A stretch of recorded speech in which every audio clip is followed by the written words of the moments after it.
Hi, I've just done the 5th kilometer and this is day 7 of my daily English speaking challenge. You know, people always ask me, hey Tommy, why you always feel motivated? No, I didn't. I didn't want to wake up early this morning. I didn't feel motivated this morning. I didn't feel like waking up early, going for a run this morning. But I just do it.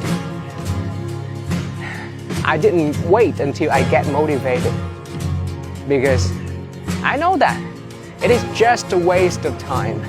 Because some days you feel motivated, but then other days, nah. So you just do it and the motivation will follow. That's my key.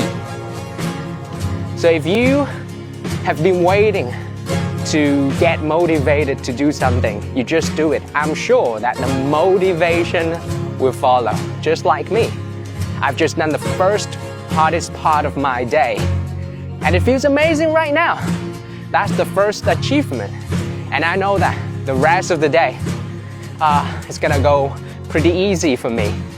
It's gonna go real great for me. So let me just show you. This is what you can't see in bed, right? So if you're watching my video today, I challenge you to make a short video every single day, speaking about anything in your life, non-stop, in 1 minute, post it to social media with the hashtag Speak English with Tommy, then tag me there. Then I will see you tomorrow. Peace.